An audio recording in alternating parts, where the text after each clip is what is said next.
जो नेक्स्ट आज हम थ्योरम करेंगे वो क्या है, कन्वर्स ऑफ कोची थ्योरम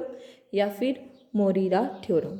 अब कोची थ्योरम में हमने क्या पढ़ा था, गॉडसेट लेमा पढ़ा था, और कोची थ्योरम हमने प्रूव करी थी कि जो पूरा इंटीग्रल होता है close integral F Z D Z वो क्या होता है, जीरो के इक्वल होता है। कब, जब हमें फंक्शन क्या दिया हुआ था, एनालिटिक दिया हुआ था, और जो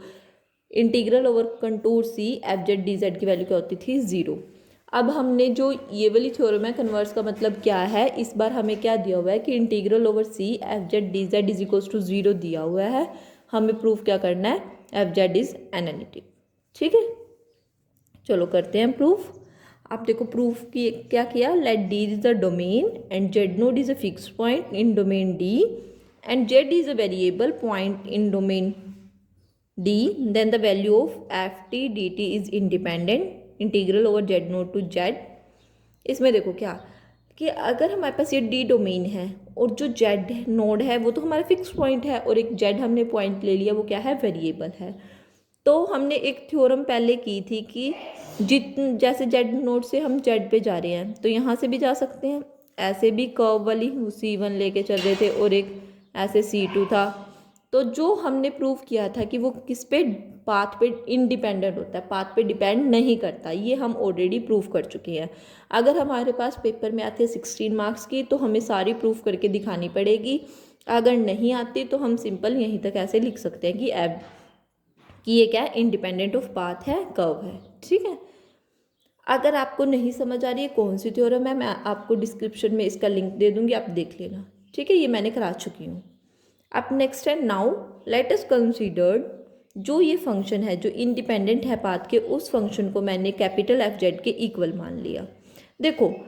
एनालिटिक फंक्शन का मतलब क्या है, अगर हमें एनालिटिक प्रूव करना है, एनालिटिक प्रूव करने का मतलब ये है कि एफ डैश जेड पे हमें एक डेरिवेटिव मिलेगा। ठीक है, मान लो एफ डैश जेड, ये प्रूव करना है कि हमें डेरिवेटिव मिलेगा। एनालिटिक का मतलब यही तो होता है कि जब हमें जो फंक्शन की वैल्यू पे क्या मिल जाए, एक डेरिवेटिव मिल जाए, और उसके नेबरहुड में क्या मिल जाए, डेरिवेटिव पॉसिबल होता है। तो वही हम प्रूव करने के लिए हमने इसको फंक्शन को, जो ये एफ टी डी टी है इंटीग्रल ओवर जेड नोड से जेड, तो हमने किसकी इक्वल मान लिया, कैपिटल एफ जेड की। ठीक है, let Z be a neighbouring point of Z, कि जेड के एक नेबर में हमने पॉइंट ले लिया जेड प्लस एच। ठीक है, जेड प्लस एच एक हमने नेबरिंग पॉइंट ले लिया, तो फंक्शन की वैल्यू जेड प्लस एच पे क्या हो जाएगी, जेड नोड से Z plus H F T T T. अब क्या करना है, वही सब्ट्रैक्ट करो सेकंड में से फर्स्ट को, तो हमारे पास ये चीज़ आ गई। ठीक है, ये चीज़ आई तो हमने 12th में क्या किया था, 12th में किया था कि जब हमारे पास ऐसे होता है कि integral over A to B F T D T वो किसके इक्वल हो जाता है, अगर जैसे माइनस, तो इसको प्लस बनाने के लिए तो हम ऐसे कर देते थे B of A F T D T, या इसको यहाँ पे माइनस लिख लो, मतलब उल्टी कर देते थे। अब देखो यहाँ पे यही सेम यहाँ पे लगा अप्लाई करेंगे, तो यहाँ पे अगर हमने जेड से, अब यहाँ पे जेड नोड से जेड है, अगर हमने जेड से जेड नोड जाना है तो माइनस वाला किस में चेंज हो जाएगा, प्लस में। ठीक है, ये एक प्रॉपर्टी है इंटीग्रल की, ये हमने 12th में कर चुके हैं। तो वही है F Z plus H minus F Z is equals to Z naught Z plus H F T D T plus F T D T और integral over Z to Z naught. अब एक और प्रॉपर्टी है integral की, क्या है कि जब हमें A F X D X A to B दिया है और plus F X D X B to C दिया है, तो किसके इक्वल हो जाता है वो, A to C F X D X के। ठीक है, यही सेम प्रॉपर्टी हम कहाँ, यहाँ यूज़ कर रहे हैं। ठीक है, तो फिर वही, ठीक है, यहाँ पे अप्लाई करेंगे, कैसे हो जाएगी, जेड नोड क्या मान लिया, जैसे अब इसको उल्टा लिख लो, ये वाली चीज़ आगे होगी, ये क्या बन गई ए बी, ठीक है, ये क्या बन गई बी और सी, तो हम इसको क्या लिख सकते हैं, ए टू सी, मतलब ए क्या है हमारे पास जेड और सी क्या है जेड प्लस एच, जो Z integral over Z to Z plus H F T D T. ठीक है, अब देखो दोनों साइड मैंने क्या किया, एच से डिवाइड कर दिया, एच से डिवाइड किया तो हमारे पास क्या हो गया, ये यहाँ पे भी एच, यहाँ पे 1/h। अब मैंने दोनों साइड ही स्मॉल एफ जेड से क्या कर दिया, माइनस कर दिया, यहाँ पे भी और यहाँ पे भी।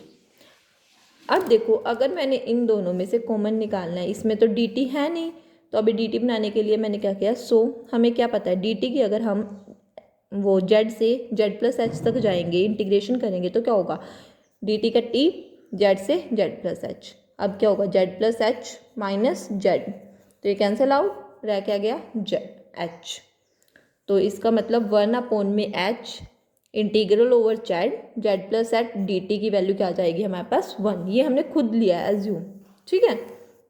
ताकि हम यहाँ पे फंक्शन में मल्टीप्लाई कर सकें।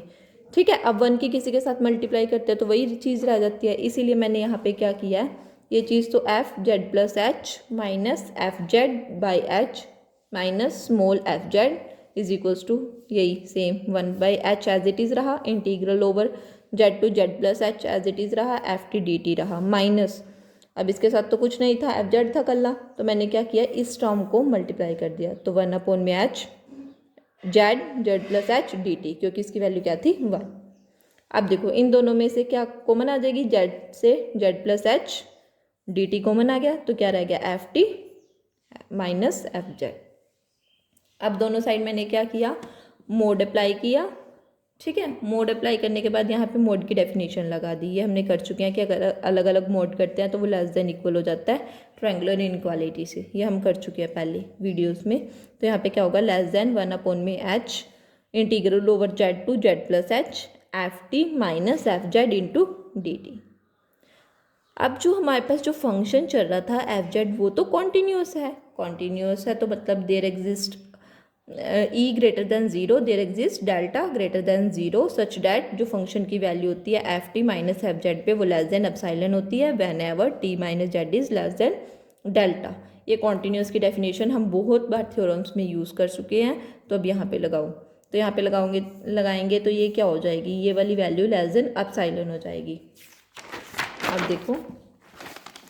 यही मैंने क्या किया है, लेस देन एप्सिलॉन लिख लिया, H integral over D T H Z to Z plus H. अब जब हम इसकी इंटीग्रेशन करते हैं, अभी मैंने पीछे की थी तो क्या आ रहा था हमारे पास एच से एच कैंसिल, तो क्या हो गया कि ये लेस देन एप्सिलॉन हो गया, तो लेस देन एप्सिलॉन हो गया तो हमने एक आर्बिट्रेरी पॉइंट ले लेते हैं, मतलब जो एप्सिलॉन होता है, तो फिर आर्बिट्रेरी पॉइंट लेके तो ई की वैल्यू क्या आ गई इक्वल्स टू 0, तो मैंने इसको इक्वल्स टू 0 रख दिया, दोनों साइड लिमिट अप्लाई की, लिमिट अप्लाई करने पे क्या हो गया, limit H tends to 0 function F Z plus H capital F Z by H is equals to small F Z. तो ये क्या होता है, ये फर्स्ट प्रिंसिपल ही तो होता है डेरिवेटिव ऑफ, तो फिर मैंने यहाँ पे क्या लिख दिया, सॉरी कैपिटल एफ आएगा यहाँ पे, कैपिटल एफ जेड किसके इक्वल आ गया, स्मॉल एफ जेड के, मतलब हमें क्या मिल गया, स्मॉल एफ जेड का एक डेरिवेटिव एग्जिस्ट कर गया। तो इसका मतलब क्या हो गया, जो ये फंक्शन है वो क्या है, एनालिटिक फंक्शन है, क्योंकि हमें डेरिवेटिव मिल गया। ठीक है, यही हमें प्रूव करना था कि जो एफ जेड फंक्शन है वो क्या है, एनालिटिक है। अगर आपको नहीं समझ आया कोई स्टेप तो आप मुझे कमेंट कर देना, मैं आपको बता दूंगी। Thank you.